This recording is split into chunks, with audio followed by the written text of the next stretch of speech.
INS Student. INS Student is a platform for law students to come here and deliver a lecture on the topic of their choice. Today, we have with us law student Sukhbir Kaur. She is going to speak on corporate governance. She is from Shri Jayantilal Patel College of Law. So without wasting further time, I would request Sukhbir to commence with her lecture. Thank you. Namaste everyone and good afternoon. This is Siddhi and I am from SYLLB KES College. So today we are going to talk about a topic which is governance. What is governance? Governance is basically a decision which has been taken after consideration look into consideration about your stakeholders, whether directly or indirectly connected with the company. What do you mean by directly and indirectly by the company? That means stakeholders includes not only the customers, the shareholders, but even the creators who are actually dealing with the company. Before knowing that, I would just like to ask you, do you all know how old is this governance history? What do you think? Is governance recent concept which is coming? We are talking about governance everywhere. But what about it? Is it a recent concept? No, my dear friends. I would like to tell you that this concept is from Indian ancient history, which is 2,300 years ago. I'll tell you a verse of Praja Sukhe Sukham Raja, which means that is from Arthashastra told by Patel. This means in the happiness of the subjects lies the happiness of king. अगर राजा खुद ही खुश रहेगा तो प्रजा को खुश कैसे रखेगा?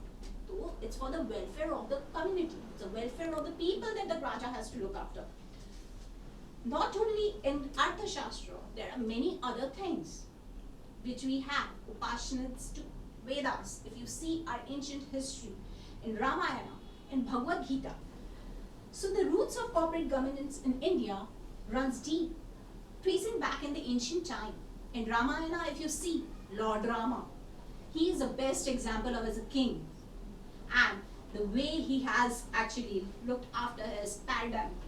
It's a beautiful example for our corporates to understand. If you go for Mahabharata, even in Mahabharata there is a thing whereby, in the last moments of Bhishma, he was giving all the valuable insights to Yudhishthira. How does a good governance, how does a good leader leads to. Not only that, if you see, basically the Kautilya has told us the foretold story, that is a duty of the king which is required.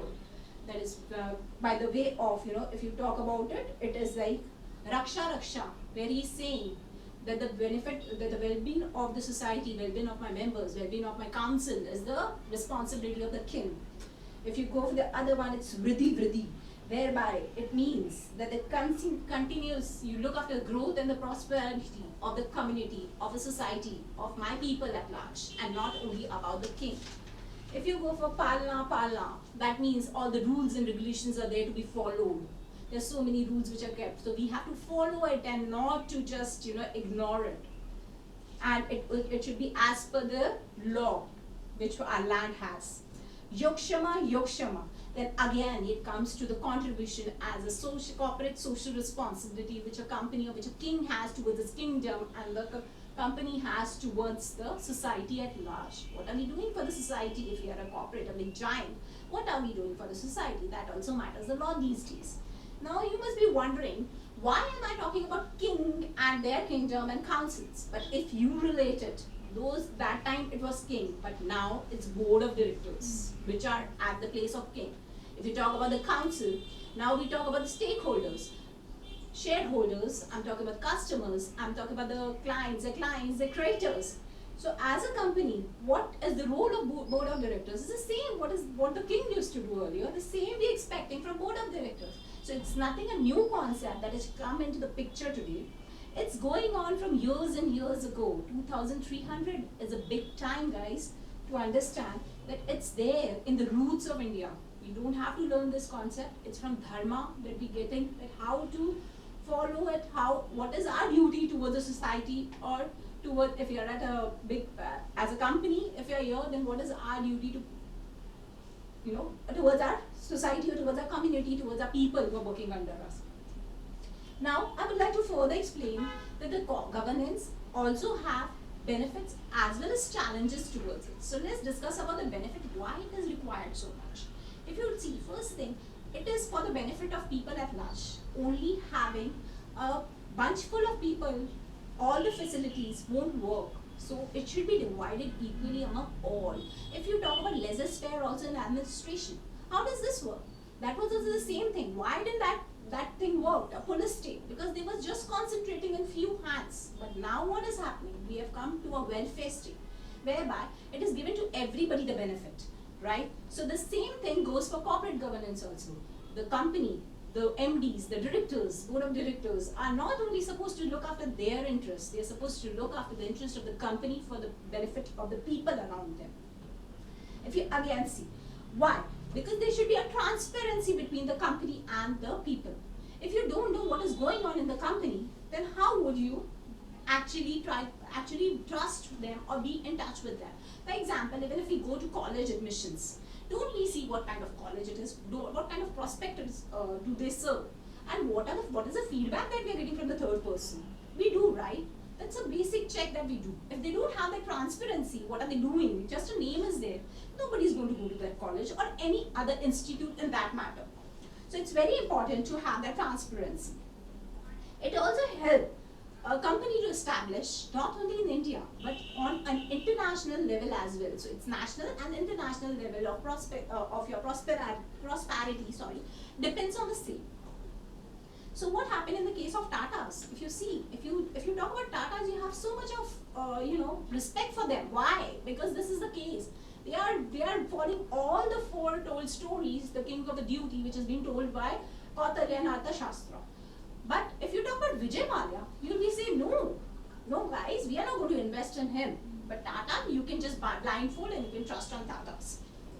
Right? It also reduces the chance of risk and challenges. Now, if you take proper steps in advance, then what happens?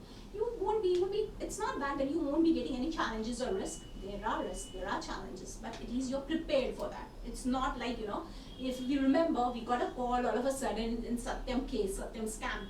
It was 2009, people were sleeping, all of a sudden it started crashing on the stock market. What happened to people? Many have committed suicide because of this. Because it was a bad news for everyone. Nobody expected this out of it. This is the case which is going to happen with us. So such kind of scenarios can always be avoided if we go for a governance, good corporate governance, which is the requirement as of now for India or in any other country, I must say. Even the litigation, if you see, and the chaos among the competitors would reduce because of all these things, because we are taking the steps which are essential for a good company to work as a good corporate governance. Now, along with that, as I said, there are few challenges also which we come across when you talk about the corporate governance part. First challenge is recruiting a board of directors. Very important for any company to do so. Now you have to have there are few regulations which has been cited by SEBI 2017 that what are the conditions, what are the qualifications that a director requires. So it's a duty of any of the company to cross-check, like whether this is actually been done, actually been followed, the compliance is being done by recruiting a board of director. If not so, then that company is in danger.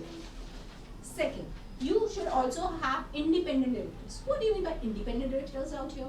The directors which are not associated with the company, they're not interested what is going on in the company. There is no interest of their personal interest is not involved in the company. There's someone who's an outsider who will give a genuine review. If you talk about someone in the class, for example, if I'm going to a visiting faculty in a college and I'm giving a lecture, I've just come there to give lectures, I give my lectures and I go out. So if somebody asks me about the college, how is the college, so what I'm going to do? I'm going to give a genuine feedback because I'm not connected with that college. I'm not a full-time faculty of that college. I'm just a visiting faculty. Same thing goes with independent directors also. They are not a part of the organization. They just come, visit, give the feedbacks and they go. So they're not partial. They're not biased. Which is why it is very, very important for any of the company to have an independent director. Then comes accountability. Accountability is very, very important, guys. If you don't have that transparency, what do you mean by accountability? first of all. Accountability in the sense you have to tell me what profits we are getting, how you're getting those profits, what are your balance sheets. That's the reason it has been informed that all the balance sheet, all the financial statements should be put on the website and it should be registered with registrar of company as well. Why? Because people should know where the money is being invested. It's not board of directors' money, it's not independent directors' money, it's our money, it's people's money. So it has to be informed to them where it is being used and how it is being used. So accountability is very, very important. How we are accountable to our parents, right? हम कुछ भी करते हैं, हमें party पे जाना है, कुछ भी करना है. So we are answerable to them, we are accountable. The same way goes with the company. Even they are accountable to us for whatever they're doing with our money. Now, as I said, risk management and data protection. Very, very important. That's the reason we got cyber laws now in place. There's a lot of data, data sensitive information which is going outside the companies, the corporates, which is very risky.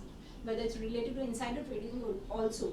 If you see the companies, if there is if the data is leaked outside, then there is a harm to the company.